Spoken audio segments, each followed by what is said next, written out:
여보, 진짜 어머니 수술 비용 우리가 다 내는 거야? 어머니 드리면 우리 빚은 어떻게 하고? 당신 아직까지 빚 갚고 있는 거 어머니는 아셔? 모르시지 어쩔 수 없잖아. 우리 어머니신데. 그럼 어머니 그냥 이대로 돌아가시게 냅둬? 그런 말 아니라는 거 알잖아. 어머니 모아두신 돈이 있는지, 아파트 담보를 더 잡아서라도 대출이 가능한지 알아봤어? 당연히 알아봤지. 근데 택도 없어. 그럼 어떻게 해? 우리 큰애 대학교 안 보낼 거야? 작은애 유학 비용은? 참 나도 답답해. 너무 보채지 마. 혹시 장모님한테는 여쭤봤어? 왜 우리 엄마를 들먹여? 우리 엄마 그럴 돈 없어. 하 진짜 미치겠네. 수술 비용은 어떻게 한다고 치더라도 이후에도 계속 치료를 받으셔야 할 텐데 그 비용을 알아보니까 정말 어마어마해. 당신 어머니이니까 당신이 책임을 져야지. 그러니까 이렇게 고민하는 거 아니야. 나한테 화내는 거야? 나 당신 없는 동안 여기서 어머니 계속 돌봤어. 똥기저귀를 갈았다고. 알아, 화내는 거 아니야. 조용히 해. 어머니 깨시겠어. 하여튼 나 어머니 계속 여기 계시는 것도 힘들어. 그리고 어머니 입원하시면 나한테 간호하라는 소리는 절대 하지 마. 알겠어. 어머니는 하필 지금 암에 걸리셔가지고. 이게 어떻게 된 일일까요? 지금 아들과 며느리가 어머니의 수술비를 내지 않기 위해 이야기를 하고 있는데요. 오늘은 암에 걸린 어머니를 짐으로 생각했던 아들과 그런 아들도 사랑했던 어머니의 이야기입니다. 어떤 내용의 이야기일지 바로 들어보도록 하겠습니다. 안녕하세요. 저는 경기도 광주에 살고 있는 최숙희라고 합니다. 올해로 76살이 되었네요. 평소에 사연 이야기를 많이 듣고 공감을 하며 정을 나누는 평범한 사람입니다. 다른 분들 이야기를 들으면서 나는 나의 인생 중에 어떤 이야기를 해드릴 수 있을까 생각했습니다. 그러다 최근에 있었던 일을 같이 얘기해보면 좋을 것 같다고 생각해서 이렇게 사연을 씁니다. 오늘 제가 해드릴 얘기는 제가 아팠을 때 자식과 며느리와 있었던 이야기입니다. 자식을 위해서 살아왔지만 결국 자식과 며느리에게 큰 상처를 받은 순간이었습니다. 제 인생에서 아마도 가장 힘든 순간이었을 겁니다. 어쩌면 조금 서글플 수도 있는 이야기지만 같이 사연을 나눔으로써 저도 그리고 여러분도 위로받을 수 있을 거라 믿습니다. 그럼 제 이야기를 시작해 보겠습니다. 저는 어린 시절부터 가난한 집에서 자랐습니다. 제 고향은 서울인데 청계천 근처에서 자랐죠. 그때의 청계천을 아시는 분이 계실까요?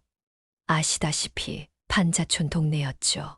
먹을 게 없어서 바닥에 있는 시래기들을 주스러 다녔고 어머니 아버지가 심부름을 시키시면 기름통에 기름을 받아오기도 했고 연탄을 가져오기도 했습니다. 어떤 날은 부모님이 외상값으로 밀린 금액을 저보고 가져다 주라고도 하셨죠. 여름에는 무척 더웠고 겨울에는 너무 추워 오빠 동생들과 꼭 붙어서 잤던 기억이 납니다. 그래도 그때는 힘든 거 하나 모르고 즐겁게 웃으며 놀았던 것 같습니다. 그렇게 저와 그리고 저희 오남매는 각자 먹고 살기를 찾아 어렸을 때부터 헤매곤 했죠. 어머니는 항상 집에서 빨래와 음식을 하느라 정신이 없으셨고, 아버지는 일터에서 오시면 밥과 술을 마시고 주무시기만 하셨습니다. 그래서 아버지보다는 어머니 기억이 더 많이 나요. 왜냐하면 저는 어머니가 불쌍했거든요. 하지만 어머니처럼 살기는 싫었어요. 너무 고생하는 것처럼 보여서요. 아버지는 저를 불러 가끔 이런 말씀을 하셨어요. 수키야, 너는 커서 뭐가 되고 싶니? 엄마처럼 되기는 싫지. 그러면 공부를 해야 한다. 너가 공부를 열심히 해야 많은 사람들 거느리며 살 수 있는 거야. 아버지는 무뚝뚝하셨지만 깨어있는 분이셨어요. 미팔군 부대 근처에서 쌀을 파시며 여러 이야기를 듣고 또 보고 사셨거든요. 어렸었던 저는 아버지의 그때 그 말을 이해하지 못했습니다. 다만 어머니처럼 고생하지 않고 살 수 있다는 말은 믿었던 것 같아요. 그래서 공부를 열심히 했습니다. 다른 오빠 동생들은 라디오를 들으며 신나게 노래할 때 저는 어머니가 사다 준 책을 읽고 학교 교과서를 보며 공부를 했습니다. 그래서 저는 우리 집에서는 가장 공부를 잘했고 또 반에서도 1등을 했습니다. 그런 저를 보고 아버지와 어머니는 집안의 기대를 모두 저에게 거셨고 다른 남매들은 저를 위해 어렸을 때부터 돈을 벌어야 했습니다. 모두 고등학교, 중학교만 졸업한 뒤 바로 공장으로 향했죠. 모두가 힘을 합해 돈을 모으다 보니 사정도 점차 나아졌습니다. 집도 괜찮은 단독주택으로 이사를 갔어요. 물론 엄청 넓은 곳은 아니었습니다. 그래도 판자집보다는 훨씬 나았어요. 그런 것을 개의치 않고 저는 공부에 열중했죠. 남들이 모두 가본 빵집을 저는 학생 때 단 한 번도 가지 않았어요. 시간이 아까웠거든요. 조금 재수가 없죠. 하지만 저는 공부가 즐거웠어요. 그렇게 저는 고등학생이 되었고 매번 집과 학교만을 오며 가며 공부에만 집중했죠. 그러던 어느 날이었습니다. 아버지가 일을 하시다 쓰러지시고 말았습니다. 심장에 쇼크가 왔던 것이었죠. 그래서 저희 아버지는 한순간에 고인이 되셨습니다. 저희 모두 아버지의 임종을 지키지 못했죠. 슬퍼할 겨를도 없이 순식간에 일어난 일이었죠. 장례가 끝난 뒤 얼마 지나지 않은 후부터였습니다. 집안은 점점 기울기 시작했고 아버지를 의지했던 저희 오빠와 동생들도 조금씩 엇나가기 시작했죠. 결국 저를 대학을 보내자는 모두의 바램은 어느새 사라지고 말았고 저는 바다에 떠있는 섬마냥 내팽겨진 느낌이었습니다. 우리는 작은 월세방으로 옮겨야 했고 집의 분위기도 완전히 변했습니다. 어머니는 아버지가 돌아가시고 나서 점점 야위셨고 오빠들도 매번 술을 먹고 들어오기 일쑤였죠.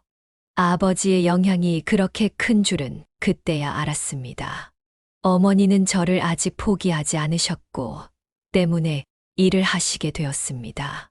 시장에 나가서 국수 장사를 시작하신 거였죠. 어머니 음식 솜씨가 좋았거든요. 하지만 저는 그런 모습을 보고 너무나 불편했어요.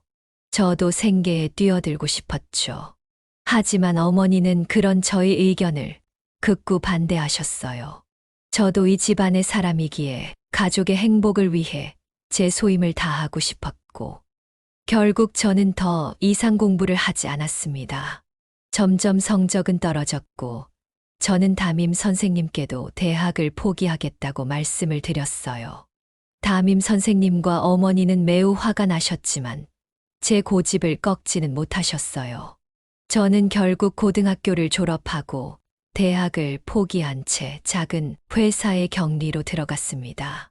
동생들은 공장에서 일했고 작은 오빠는 음악을 하고 싶다며 집을 나갔고 큰 오빠는 아는 분과 사업을 하겠다며 성공하기 전까지는 돌아오지 않겠다고 선언을 하고 집을 떠났습니다. 작은 오빠와 큰 오빠는 그렇게 오랫동안 집으로 돌아오지 않았죠. 그래서 저희 모든 걱정은 어머니였습니다. 어머니는 점점 몸이 안 좋아지셨고 저는 얼른 돈을 많이 벌어서 어머니에게 효도할 생각만 하고 있었습니다. 하지만 대학 졸업자도 아닌 제가 작은 회사에서 격리로 버는 돈은 너무나도 적었죠. 어머니는 제가 학업을 포기한 뒤로 인생의 기쁨이 사라진 듯 했습니다. 하지만 저는 후회하지 않았어요. 저 때문에 저희 형제와 어머니가 희생하는 걸 보기가 정말 힘들었거든요. 차라리 제가 힘든 게 나았어요.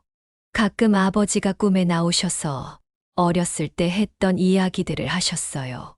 그럴 때마다 저도 공부에 대한 미련을 아직 가지고 있다는 걸 알았죠. 하지만 때는 이미 늦었어요. 매일 회사에 가서 서류를 정리하고 회계장부를 만지고 손님들 커피를 타서 나르고 심부름을 했죠. 첫 월급을 받았을 때는 정말 기뻤어요. 어머니가 좋아하시는 조기와 빨간 내복을 사서 선물로 드렸죠. 어머니도 그때는 기분이 좋으셨는지 저보고 방긋 웃어주셨어요. 하지만 그게 마지막이었죠. 어머니도 급격하게 건강이 안 좋아지셨어요. 병원에 가보자고 했지만 어머니는 결단코 반대를 하셨고 결국 무슨 병인지도 모른 채 돌아가셨어요. 동네 의원분을 모셨지만 소용도 없었고요. 저는 절망에 빠졌습니다. 어머니를 행복하게 만들어주고 싶어서 공부를 포기하고 돈을 벌었는데 어머니가 없으니 삶의 의미가 사라진 것 같더군요. 매일 회사 서류 더미에 가득 둘러싸여서 의미 없이 하루하루를 보냈습니다. 오빠들이라도 있었으면 의지할 곳이라도 있었겠지만요. 제가 그렇게 의미 없이 일하는 걸 회사 사장님도 느꼈는지 항상 저를 혼냈습니다. 저는 커피를 흘리기도 하고 서류를 잘못 정리하기도 했습니다. 그렇게 저는 어머니가 돌아가시고 힘든 시간을 보냈죠. 그렇게 2년이란 시간이 지났습니다. 그러던 어느 날 이 지옥에서 저를 꺼내줄 사람이 나타났습니다. 바로 남편이었죠. 저는 남편을 극장에서 만나게 되었습니다. 회사가 끝나고 영화를 보러 가는 게 저희 낙이었던 시절 남편은 극장에서 일을 하고 있었죠. 서로 오다 가다 보긴 했지만 누구 하나 먼저 다가서지 않았습니다. 하지만 그날은 좀 달랐습니다. 남편은 그날따라 평소와 다르게 청바지에 셔츠를 입은 단정한 상태였습니다. 저는 평소와 다른 남편의 모습에 눈길이 갔고 남편은 저에게 다가와 이름을 물었어요. 그렇게 저희는 만남을 시작했죠. 남편을 알아가면 알아갈수록 진국이라고 생각했습니다. 가정환경도 비슷했고 저와 마찬가지로 가족에 대한 책임감이 강한 남자였습니다. 우리는 서로의 아픔을 서로가 보다듬어주며 미래를 함께하자고 약속했습니다. 더군다나 남편은 매우 성실했습니다. 극장에서 일을 하다가 작은 회사의 사장님의 눈에 띄어서 극장을 그만두고 회사에서 일하기 시작했죠. 회사에 한 번도 지각한 적이 없고 매일 야근을 할 만큼 열심히 했습니다. 그러다 보니 회사도 성장하기 시작했고 남편은 금방 승진을 할 수 있었죠. 그렇게 몇 년의 연애 끝에 남편은 저에게 같이 살자고 했습니다. 요즘의 프로포즈처럼 멋있진 않았지만 결혼하자는 뜻이었고 저는 기쁘게 받아들였습니다. 저희 둘은 돌아가신 우리 부모님에게 가서 인사도 드리고 남편의 어머니에게도 가서 인사를 드렸습니다. 그리고 작게 결혼식을 올렸죠. 그렇게 저는 점점 행복해졌습니다. 과거의 힘든 삶은 더 이상 기억이 나지 않았고 바쁜 하루하루를 살며 소박한 행복을 느끼게 되었습니다. 우리는 부유하지는 않았지만 조용하고 평범했지만 저는 그게 좋았습니다. 남편은 월급 날 때마다 돈을 꼬박꼬박 모으면서도 저에게 작은 선물을 사서 주었습니다. 저는 그 선물들을 지금까지 가지고 있죠. 제가 20대 후반이 되던 해에 저희는 아이를 가졌습니다. 아들이었죠. 꼬박꼬박 모은 돈으로 대출을 받아 작은 아파트도 살 수 있었습니다. 넉넉하진 않았지만 그래도 점점 나아지는 모습에 행복해했죠. 하지만 대출금과 생활비를 감당하는 건 조금 벅차더라고요. 우리 둘 모두 일을 해야 했고 아들을 낳고서는 어떻게 해야 할지 막막하기만 했습니다. 그래도 제 뱃속에 있는 아이를 생각하면 다시금 행복해졌죠. 그렇게 아들이 태어났습니다. 아들은 세상에서 가장 아름다운 천사 같았습니다. 제가 저희 애를 낳았다는 게 실감이 나지 않았고 그건 남편도 마찬가지였을 겁니다. 지금까지의 힘든 삶을 보상받은 느낌이었죠. 그렇게 우리는 아이를 위해 아이방을 꾸몄습니다.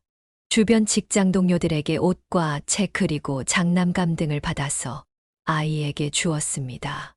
아이를 낳고 저는 1년을 육아에 전념했습니다. 돈 들 때는 더 많고 버는 수입은 더 줄어들었지만 그래도 괜찮았습니다. 남편과 아들만 있다면 무엇이든 할 수 있을 것 같았죠. 남편은 퇴근하면 항상 저를 안아주고 아들에게 입맞춤을 해주었습니다.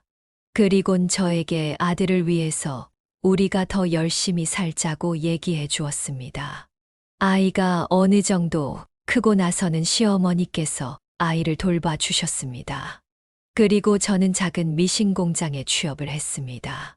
큰 공장은 아닌 작은 집 같은 구조의 미신 공장이었습니다.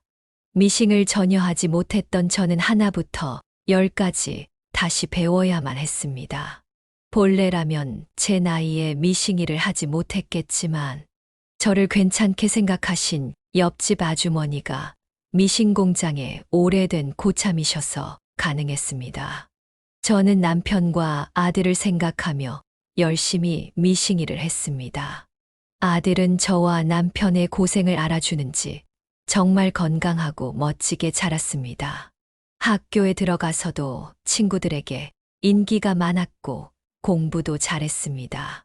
아들이 공부를 잘하니 저도 기대감이 들더군요. 어머니와 아버지가 저에게 걸었던 기대가 이런 것일까라는 생각이 들었습니다. 그래서 그러면 안 되지만 아들에게 저의 기대감을 드러낼 때도 있었죠. 민우야, 나중에 커서 엄마한테 효도할 거지. 응, 엄마. 내가 나중에 공부 열심히 해서 돈 많이 벌어다 줄게. 엄마가 좋아하는 고기도 많이 사주고 아빠가 좋아하는 비싼 차도 사줄 거야. 아이고, 우리 아들. 누구 아들이길래 이렇게 이뻐. 아들은 중학교, 고등학교 때 모두 공부를 열심히 했습니다. 전교 10등 안에 들 정도였으니까요. 그러면서 사교성도 좋고 선생님에게도 예의 바르게 대했습니다.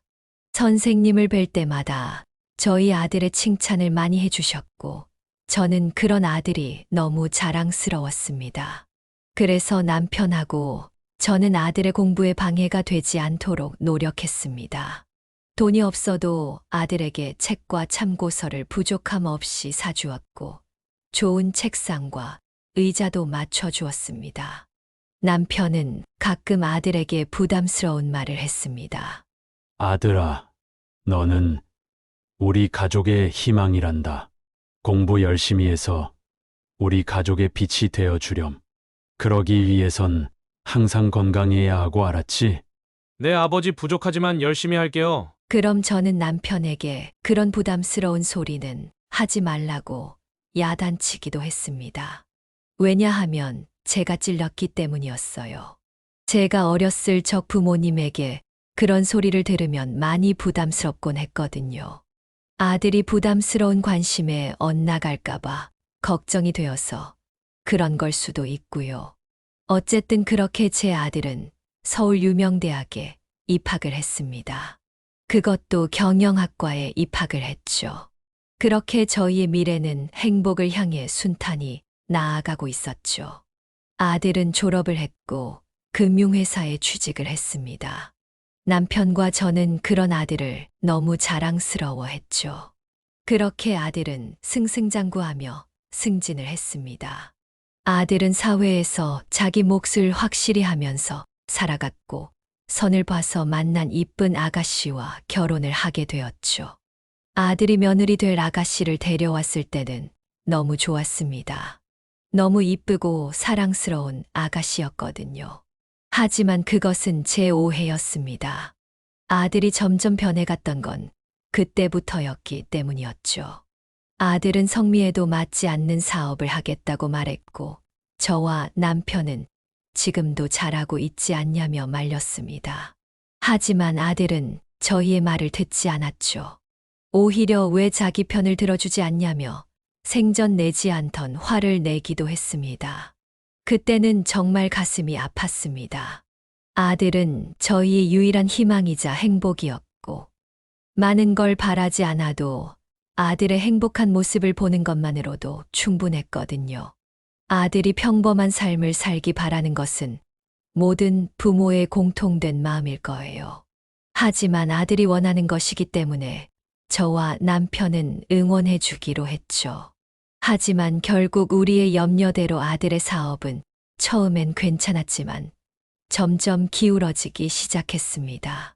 아들은 무너지는 회사를 어떻게든 살려보기 위해 여기저기 돈을 꾸러 다녔고 결국 저희에게도 부탁을 했습니다.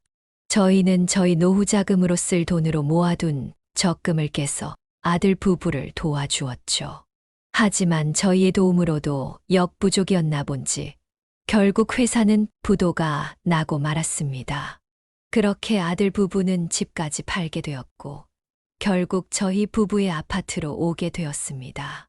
아들은 사업 실패에 대한 후유증으로 매일 술을 마시기만 했고 그 모습을 보던 저희 부부는 너무나도 슬펐습니다.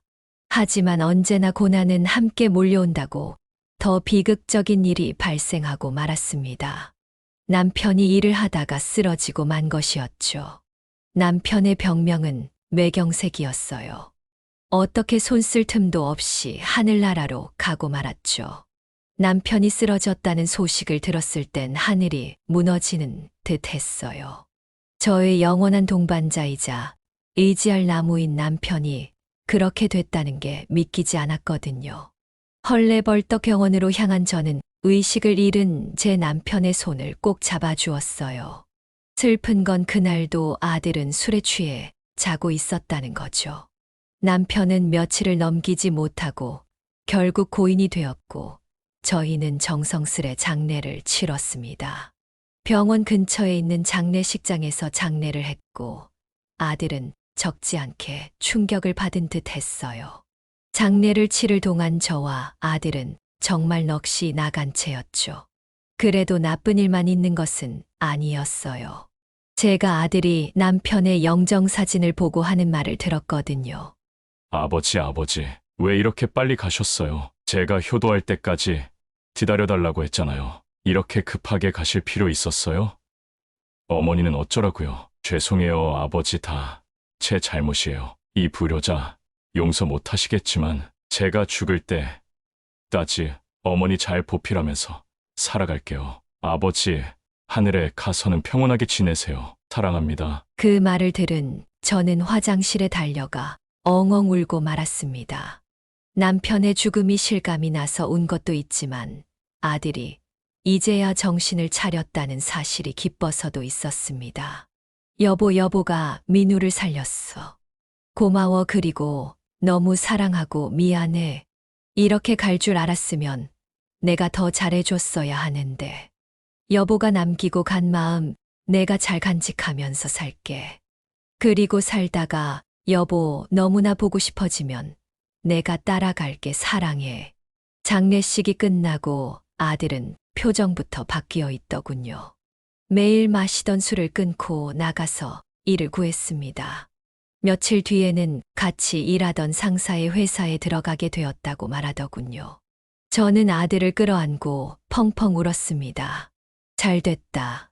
정말 잘 됐어. 미안해요, 어머니. 못난 아들 용서하세요. 제가 이제부터라도 열심히 돈 벌어서 효도할게요. 아니다. 그런 말 하지 마라. 너는 언제나 나에게 자랑스러운 아들이야. 지금처럼 건강하게만 하늘 부끄럽지 않게만 살아가다오. 그렇게 아들은 점점 회복해갔고 1년도 지나지 않아 며느리와 함께 작은 집을 구해 나가게 되었죠. 더 있어도 된다고 했지만 아들은 저를 고생시키기 싫다며 나가겠다고 했습니다. 물론 며느리가 불편한 것도 있었겠죠. 제가 배려해준다고 했지만 어쨌든 시어머니니까요. 아들은 이전처럼 돈을 많이 벌지는 않았지만 그래도 평범한 가정을 꾸릴 수 있었습니다.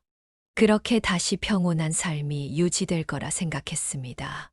하지만 저희 오산이었죠. 그렇게 쉬지 않고 인생을 살다 보니 저는 너무 지쳐 있었습니다. 먹을 것을 잘 챙겨 먹지 못했고 운동도 하지 않아 체력도 매우 약했죠.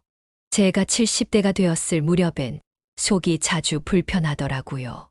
복통이 있기도 했고 복부에 자주 가스가 차는 느낌이었습니다. 먹는 것을 소화가 잘 되는 음식으로 바꿔도 효과는 없었습니다. 그러면서 점점 체중도 줄어갔고 매일매일 피로가 쌓였습니다. 소화불량은 항상 달고 살았고 가끔은 구토를 하기도 했죠. 그러다 어느 날 혈변을 하게 되었습니다. 설사를 자주 하긴 했지만 변에서 피가 나온 건 처음이었죠. 그래서 혼자 병원으로 향했습니다. 의사 선생님은 MRI와 CT 그리고 복부 초음파를 모두 해보기를 권했고 비싼 가격이었지만 그래도 해야 할 것 같아 검사를 받았습니다. 며칠 뒤 저는 충격적인 이야기를 듣고 말았습니다. 제 귀를 의심했죠. 의사는 제가 대장암이라고 했습니다. 그것도 3기에서 4기 사이라고요. 저는 제가 암에 걸릴 것이라고는 상상하지 못했습니다. 그래도 지금까지 크게 아픈 곳 없이 살아왔는데 왜 이런 일이 나에게 생겼는지 하늘이 원망스러웠습니다. 그래도 아직까지 희망은 있었습니다. 그래도 요즘엔 기술이 많이 좋아져서 아직 포기하기엔 이릅니다. 하루빨리 수술을 받고 지속적으로 방사선 치료를 받다 보면 완치가 될 수도 있습니다. 다행히 환자분은 수술이 가능한 케이스여서 희망이 있는 겁니다. 물론 환자분과 가족분들의 의지가 가장 중요합니다. 꼭 수술을 해야 하나요? 내 수술은 필수입니다. 수술을 통해서 암과 암 주변부를 절제해야 합니다. 수술보다는 이후 항암제 투여와 방사선 치료를 병행하게 되는데 그걸 견디셔야 하는 게 관건이죠. 혹시 수술 비용은 얼마나 하나요? 나가시면 안내를 해주실 겁니다. 나가서 실장으로 보이는 사람에게 병원비 상담을 받은 저는 그 자리에 주저앉고 말았습니다. 수술비만 5천만 원이 들고 이후 입원비와 약가, 방사선, 치료는 더 돈을 내야 했죠. 하지만 저는 모아둔 돈이 없었습니다. 간간히 미싱일을 하며 용돈벌이를 하는 게 끝이었고 저와 남편이 모아둔 돈은 진작 아들 부부에게 주었기 때문이었습니다. 남은 거라고는 작은 평수의 집밖에 없는데 수술을 받으려면 집을 담보 잡아 대출을 해야만 했습니다. 하지만 저는 더 충격을 받고 말았습니다. 대출을 받으러 간 자리에서 이미 집이 담보로 잡혀 있다는 말을 들었기 때문이었습니다.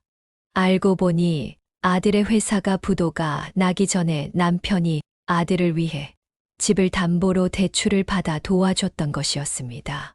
어떻게 해야 할지 모르겠더군요. 저는 은행에서 제 앞에 있는 직원을 붙잡고 울 수밖에 없었습니다. 은행을 나온 저는 생각했습니다. 수술비를 어떻게 해야 할지 하는 걱정이 제 머릿속을 가득 채웠습니다. 약간의 생활비는 있었지만 대장암 수술비와 치료비를 감당하기에는 턱없이 부족했습니다. 저는 평생 열심히 살았지만 수술비조차 감당하지 못한다는 생각에 더섭음을 느꼈습니다. 하지만 강한 마음을 먹고 어떻게든 살아야겠다는 생각이 들었습니다. 제가 여기서 포기해버리면 남편을 볼 면목이 없었거든요. 남편이 죽을 때 열심히 최선을 다해 살아가겠다고 다짐했었기 때문입니다. 그래서 그날 저녁 저는 아들에게로 향했습니다. 아들은 아직 직장 생활을 하고 있었고 저보다는 더 나은 생활을 하고 있었으니까요. 그렇게 저는 연락도 없이 아들 집에 가서 문을 두드렸습니다. 어머니, 연락도 없이 무슨 일이세요? 민우는 어딨니? 아직 회사에 있죠? 어머니, 일단 들어오세요. 언제쯤 집에 온다니? 이제 1시간 후면 올 거예요. 그때까지 여기 앉아 계세요. 근데 정말 무슨 일 때문에 오신 거예요? 이따가 민우 오면 말해줄 테니 너무 보채지는 말렴. 그렇게 1시간 정도가 지나고 아들은 집에 도착했습니다. 아들은 말도 없이 온 저를 보고 놀란 듯 보였습니다. 어머니 말도 없이 여기까지 무슨 일이세요? 여기 앉아봐라. 내가 할 말이 있다. 뭔데 그러세요? 심각한 일이에요? 너무 놀라지 말고 들어라. 내가 대장암 말기란다. 네. 뭐라고요? 대장암이요? 그래. 너무 놀라지 말래도. 이 나이 되면 암에 안 걸리는 게 오히려 이상한 거야. 그러니까 너무 걱정하지 마라. 다만 너희에게 부탁이 있어서 왔다. 뭔데요? 어머니 당연히 들어드려야죠. 수술을 하는데 돈이 좀 든다는데 내가 지금 가진 돈이 없다. 아파트를 담보로 대출을 받으려 했는데 이미 담보가 잡혀 있더구나. 아, 어머니 말씀 못 드려서 죄송해요. 아버지가 절대 말씀드리지 말라고 해서요. 그거 가지고 뭐라 하려고 온 게 아니야. 다만 내 수술비 좀 어떻게 해줄 수 없을까 해서 온 거야. 그럼요. 어머니, 무조건 해드려야죠. 너무 걱정 마세요. 병원비는 제가 어떻게든 해볼게요. 엄마는 나아서 건강해질 생각만 하세요. 정말 괜찮겠니? 그럼요. 그렇게 저는 아들의 말을 듣고는 다시 집으로 향했습니다. 아들과 며느리는 제가 수술하기 전에 어떻게 될지도 모르니 본인들 집에 와서 묵으라고 하더군요. 그래서 저는 집에서 간단히 짐을 싸고 다시 아들의 집으로 왔습니다. 그렇게 도착하니 드디어 마음이 조금 편안해지는 기분이 들었습니다. 아들이 단 한 번의 고민 없이 병원비를 감당해 준다는 말에 너무 고맙고도 자랑스러웠습니다. 하지만 그건 저의 오해였습니다. 병원에서 수술을 앞두고 그곳에서 머무는 사이 저는 아들과 며느리의 표정이 점점 어두워지는 것을 느꼈습니다. 처음에는 흔쾌히 병원비를 감당해 주겠다고 했지만 점점 부담을 느끼는 것 같았고 저에게 들키지 않으려 애를 썼지만 모든 표정을 숨길 수는 없었습니다. 점점 그 미묘한 기분은 더욱더 저에게 가깝게 다가왔고 저는 애써 모른 채 하려고 했습니다. 아들은 직장에 가느라 집에 없었고 저는 며느리와 어색한 시간을 보내야만 했습니다. 저는 애써 제 마음을 가라앉히고 부정했습니다. 내가 괜히 수술을 앞두고 있어서 예민해진 걸 거야. 애들은 정말로 나를 위해 수술비를 마련해 주려고 하는 거야. 다 내가 불안한 탓이야. 그렇게 수술 전날 밤이 되었습니다. 수술을 앞두고 있으니 가슴이 두근거려 잠이 오지 않았죠. 그래서 물을 한 잔 하러 방에서 나와 조용히 부엌으로 향했습니다. 근데 안방에서 조그만 소리가 들렸습니다. 가보니 아들과 며느리가 조용하게 대화를 하고 있는 것 아니겠어요? 자세히 들어보니 제 이야기를 하는 것 같았습니다. 그들은 제가 깰까봐 염려하여 최대한 조용한 목소리로 이야기했지만 워낙 늦은 밤이어서 잘 들리더군요. 여보, 진짜 어머니 수술 비용 우리가 다 내는 거야? 어머니 드리면 우리 빚은 어떻게 하고? 당신 아직까지 빚 갚고 있는 거 어머니는 아셔? 모르시지. 어쩔 수 없잖아. 우리 어머니신데. 그럼 어머니 그냥 이대로 돌아가시게 냅둬? 그런 말 아니라는 거 알잖아. 어머니 모아두신 돈이 있는지, 아파트 담보를 더 잡아서라도 대출이 가능한지 알아봤어? 당연히 알아봤지. 근데 택도 없어. 그럼 어떻게 해? 우리 큰애 대학교 안 보낼 거야? 작은애 유학 비용은? 참 나도 답답해. 너무 보채지 마. 혹시 장모님한테는 여쭤봤어? 왜 우리 엄마를 들먹여? 우리 엄마 그럴 돈 없어. 하, 진짜 미치겠네. 수술 비용은 어떻게 한다고 치더라도 이후에도 계속 치료를 받으셔야 할 텐데 그 비용을 알아보니까 정말 어마어마해. 당신 어머니이니까 당신이 책임을 져야지. 그러니까 이렇게 고민하는 거 아니야. 나한테 화내는 거야? 나 당신 없는 동안 여기서 어머니 계속 돌봤어. 똥기저귀를 갈았다고. 알아, 화내는 거 아니야. 조용히 해. 어머니 깨시겠어. 하여튼 나 어머니 계속 여기 계시는 것도 힘들어. 그리고 어머니 입원하시면 나한테 간호하라는 소리는 절대 하지 마. 알겠어, 하. 어머니는 하필 지금 암에 걸리셔가지고. 저는 그 말을 듣고 세상이 무너지는 듯 했습니다. 순간 어지러워서 그 자리에 넘어질 뻔했죠. 저는 가까스로 벽을 짚어가며 다시 방으로 돌아왔습니다. 저는 침대에 누워 조용히 울기 시작했죠. 모든 희망이 무너지는 듯 했습니다. 평생 자랑스러웠던 아들이 저를 짐으로만 여기고 애물단지로 생각한다는 걸 알게 되니 견디기 힘들었습니다. 더 이상 살아갈 이유가 없는 듯 했죠. 저는 어떻게 해야 될지 도통감이 잡히지 않았습니다. 그렇게 저는 수술 전까지 잠을 자지 못했죠. 그렇게 아침이 밝았고 아들과 며느리 또한 잠을 못 잔 듯 퀭한 얼굴이었습니다. 애써 웃음 지으며 저에게 괜찮을 거라 말해 주었죠. 저는 그들의 표정에서 더 이상 다정함을 느낄 수 없었습니다. 그들의 사정을 알지만 배신감이 드는 건 사실이었죠.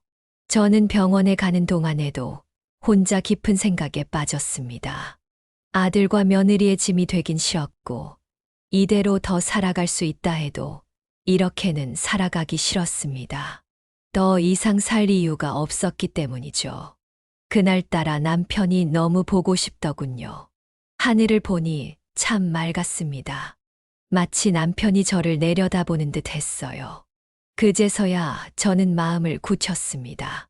남편을 보러 갈 때라는 걸 알았죠. 그래서 저는 수술을 받지 않는 게 좋을 것 같다고 생각했습니다. 그렇게 병원에 도착을 했고 아들과 딸은 한참을 카운터에서 직원과 말씨름을 했습니다. 저는 그런 아들과 며느리를 불렀죠. 어머니 왜요? 지금 바빠요. 얼른 수납하고 수술실 들어가야 해요. 민우야, 며느라가 나는 수술을 받지 않으련다. 네. 그게 무슨 소리예요, 어머니? 어제 너네가 하는 이야기를 들었다. 너 아직 빚을 갚고 있다며. 왜 나한테 말하지 않았니? 아들과 며느리는 서로를 바라보며 무척이나 당황해했습니다. 나는 너희에게 짐이 되고 싶지 않아. 그리고 너희가 어떤 마음을 가지고 있는지 잘 알았다. 어머니, 그건 오해예요. 저희가 너무 힘들다 보니 말이 헛나온 거예요. 맞아요, 어머님. 어떻게 어머님을 짐으로 생각하겠어요. 저희는 그냥 현실적인 고민에 대해서 얘기한 것뿐이에요. 너네 말이 어떻든 나는 마음을 정했다. 너희를 원망하진 않으마. 내가 사랑하는 아들과 아들이 사랑하는 며느리니깐. 하지만 너네도 나에 대한 마지막 존중을 해주렴. 내가 너희에게 기대지 않고 내 삶은 내가 책임지고 가고 싶구나. 그렇게 해야 너희 아버지 볼 낯이 있지. 나를 위해 더 이상 무엇이라도 할 생각하지 마라. 다만 마지막 부탁 하나 하자. 내가 죽으면 꼭 남편 옆에 묻어다오. 남편 오른편이 좋을 것 같구나. 남편이 왼손잡이라 항상 오른쪽에서 팔짱을 꼈었거든. 이제 내가 더 이상 너희에게 짐이 되는 일은 없을 거야. 아이들은 제 이야기를 듣고 꿀먹은 벙어리처럼 조용해졌습니다. 더 이상 나를 설득하려 하지도 않았죠. 예상은 했지만 가슴이 저릿했습니다. 저는 눈을 감고 한숨을 한 번 내쉰 다음 다짐했던 마음이 바뀌기 전에 그 자리를 떠났죠. 그리고 다시 저희 집으로 돌아왔습니다. 집은 참 적막했습니다. 저는 오자마자 아직 버리지 않은 남편의 물건들을 꺼내보았습니다. 아직도 남편의 향기가 나는 것 같더군요. 마음이 조금은 편안해졌습니다. 죽는 게 아니라 다시 남편을 보러 여행을 떠난다고 생각하니 한결 마음이 가벼워지더군요. 그렇게 몇 주가 지났습니다. 저는 병원에서 진통제를 먹으며 버티고 있었습니다. 점점 더 통증은 심해졌고 이제는 곧 가야 할 시간인 듯 했습니다. 근데 그때였습니다. 누군가 집 문을 두드리는 소리가 들렸습니다. 문을 열어보니 처음 보는 듯한 할아버지가 서 있더군요. 그 할아버지는 저를 뚫어지게 쳐다보더니 눈물을 글썽이기 시작했습니다. 누구세요? 너 맞구나, 수키야. 나다, 나 몰라보겠니? 저는 그제서야 그 사람이 누군지 알아보았습니다. 제가 어렸을 적 사업한다고 떠난 저의 큰 오빠였습니다. 오빠. 그래, 나다. 이놈아, 한번 안아보자. 오빠는 저를 끌어안았고 저도 오빠에게 안겨 펑펑 울었습니다. 어디 있다가 이제야 오셨어요. 미안하다. 성공하기 전까지 오지 못했어.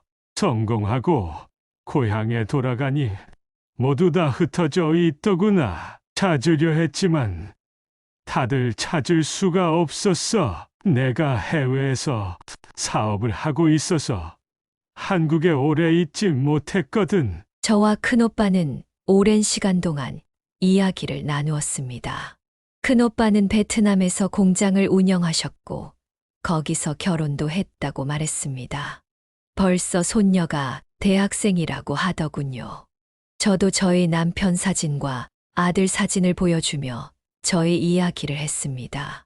그리고 마지막으로 대장암에 걸려 곧 죽는다는 사실도요. 오빠는 그 사실을 듣고는 오열을 했습니다. 저에게 미안하다고 연신 말하더군요. 그리고 아들과 며느리의 이야기를 듣고는 화를 냈습니다. 어떻게 그럴 수가 있어?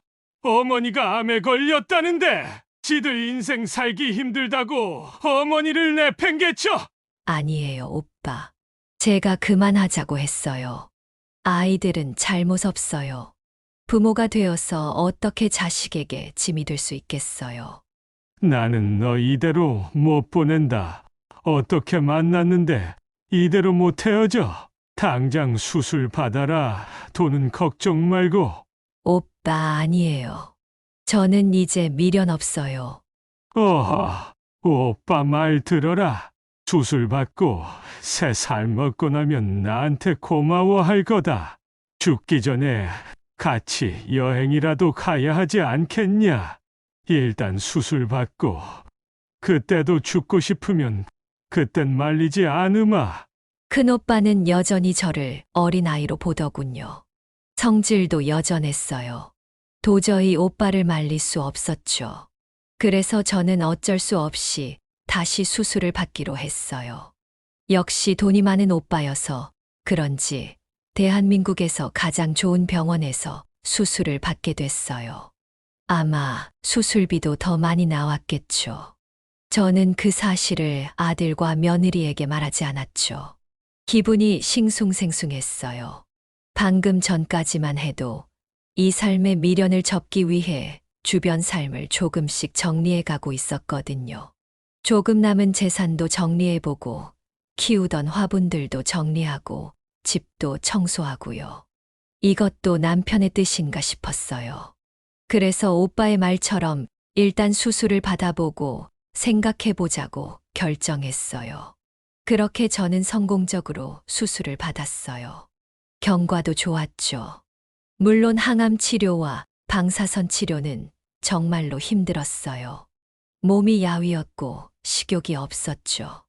머리는 다 빠져서 중처럼 보였고 항상 무기력했죠. 하지만 3개월 정도 지나 치료가 끝나니 다시 컨디션이 돌아오기 시작했어요.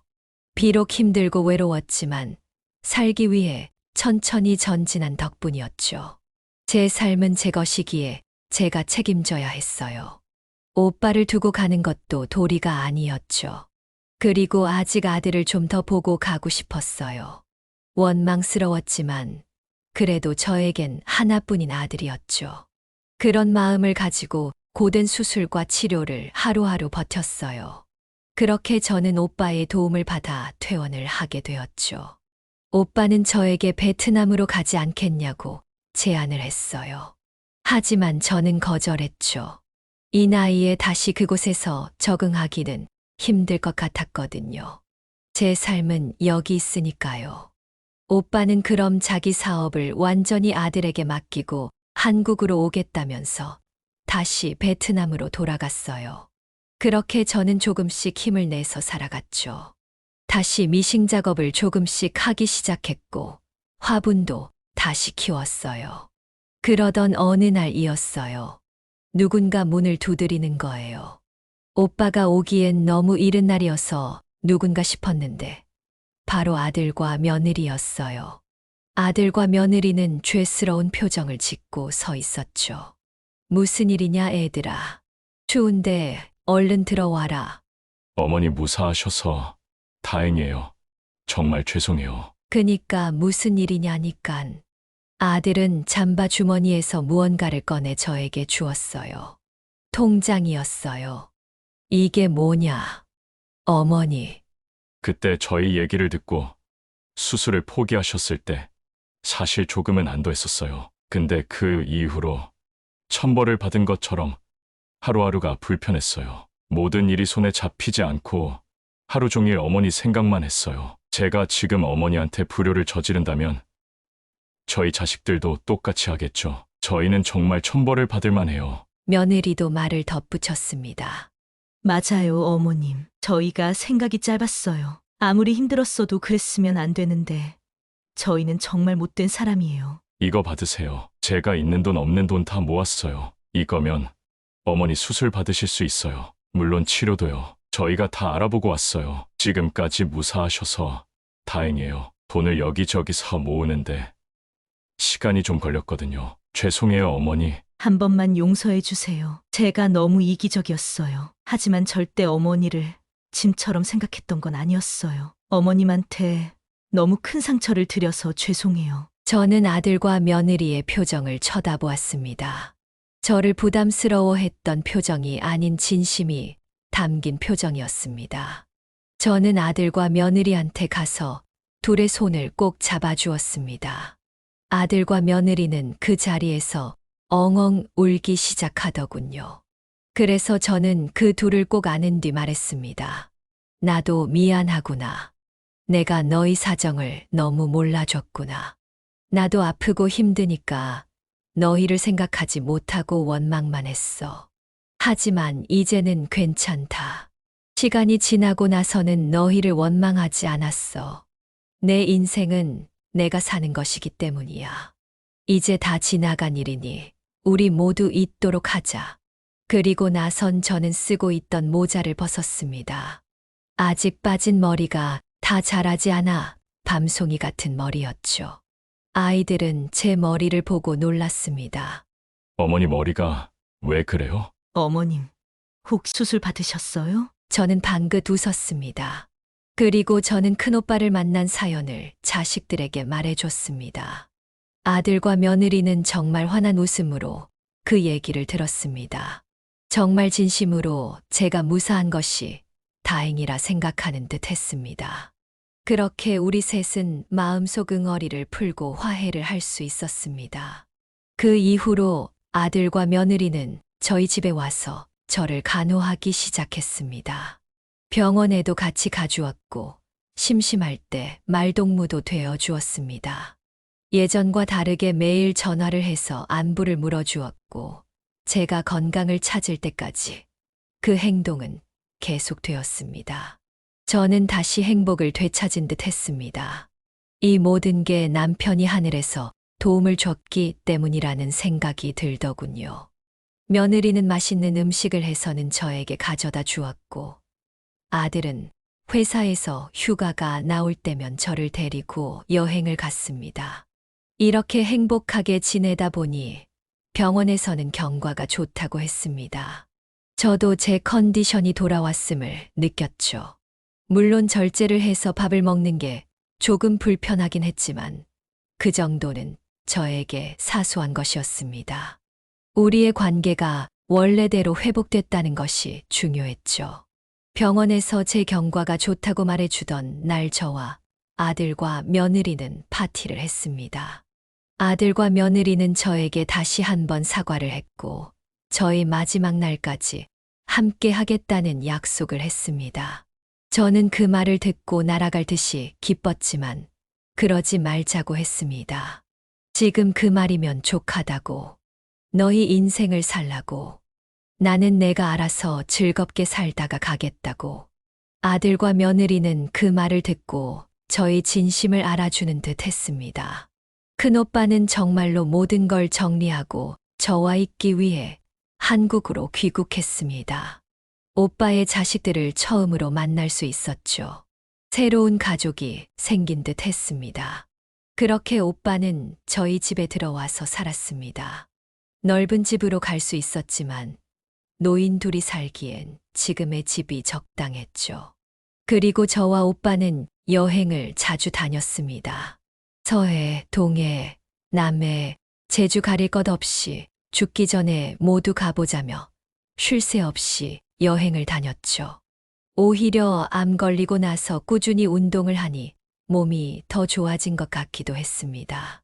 한 번은 큰오빠네와 저와 그리고 아들과 며느리까지 해서 대가족 여행을 떠났습니다. 바로 베트남으로요. 난생 처음 해외에 가는 거라 즐거웠습니다. 밥은 입맛에 맞지 않았지만 그래도 난생 처음 보는 풍경에 반했달까요. 그렇게 저는 모든 상처를 다 치유했습니다. 저는 암이라는 큰 병을 겪으면서 힘든 시간을 보냈지만 그 과정 속에서 다시 가족과의 관계를 회복할 수 있었습니다. 아들과 며느리는 저를 온 힘을 다해 아껴주었고 저희 큰 오빠도 마찬가지였습니다. 저는 이제 과거에 연연하지 않고 앞으로의 삶만을 살기로 다짐했죠. 또 깨달은 게 있었습니다.